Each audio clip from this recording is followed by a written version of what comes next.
Hi friends, welcome back to one more mini blog. First ನಾನು ಏನು items ತೋರಿಸ್ತಾ ಇದ್ದೀನಿ ಅಂತ ನೋಡ್ಕೊಳ್ಳಿ.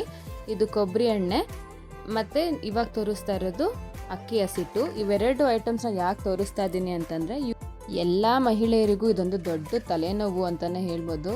ಏನಂತ ಕೇಳ್ತೀರಾ? ಆಯಿಲ್ದು ಕ್ಯಾನ್ ಏನಿರುತ್ತೆ ಅದು ಕ್ಲೀನ್ ಮಾಡೋದು ಒಂದು ದೊಡ್ಡ ತಲೆನೋವು ಎಲ್ಲರ ಮಹಿಳೆಯರಿಗೂ. ಅದು ಈಸಿಯಾಗಿ ಕ್ಲೀನ್ ಮಾಡ್ಕೊಳೋದು ಹೇಗೆ ಅಂತ ಒಂದು ಈಸಿ ಟಿಪ್ಪು ಈ ಮಿನಿ ವ್ಲಾಗಲ್ಲಿ ತೋರಿಸ್ತಾ ಇದ್ದೀನಿ, ನೋಡ್ಕೊಳ್ಳಿ. ಕೊಬ್ಬರಿ ಎಣ್ಣೆ ನಾನೇನು ತೋರಿಸಿದ್ದೆ ಸ್ಟಾರ್ಟಿಂಗಲ್ಲಿ, ಆ ಕೊಬ್ಬರಿ ಎಣ್ಣೆನ ಫಸ್ಟು ಎಲ್ಲೆಲ್ಲಿ ಆಯಿಲ್ ಕ್ಯಾನ್ ಮೇಲೆ ಜಿಡ್ಡು ಕುತ್ಕೊಂಡಿರುತ್ತೋ ಅದಕ್ಕೆಲ್ಲ ನೀಟಾಗಿ ಸ್ಪ್ರೆಡ್ ಮಾಡ್ಕೊಂಡು ಬರಬೇಕು, ಹಚ್ಕೊಂಡು ಬರಬೇಕು.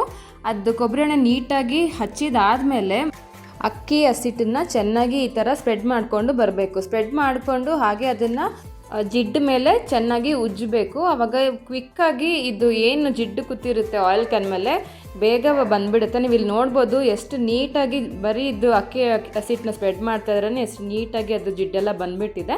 ಈ ಥರ ಜಿಡ್ಡೆಲ್ಲ ಬಂದಮೇಲೆ ಒಂದು ಸತಿ ಸೋಪ್ ಹಾಕಿಬಿಟ್ಟು ಚೆನ್ನಾಗಿ ತೊಳ್ಕೊಂಬಿಟ್ರೆ ವೆರಿ ಈಸಿಯಾಗಿ ಕ್ವಿಕ್ಕಾಗಿ ಆಯಿಲ್ ಕ್ಯಾನು ತುಂಬ ಬೇಗ ಕ್ಲೀನ್ ಆಗಿಬಿಡುತ್ತೆ. ಈ ಮಿನಿ ವ್ಲಾಗ್ ನಿಮಗೆ ಇಷ್ಟ ಆಗಿದ್ದರೆ ನನ್ನ ಚಾನಲ್ಗೆ ಸಬ್ಸ್ಕ್ರೈಬ್ ಮಾಡ್ಕೊಳ್ಳಿ ಹಾಗೂ ಶೇರ್ ಮಾಡಿ. Thank you so much.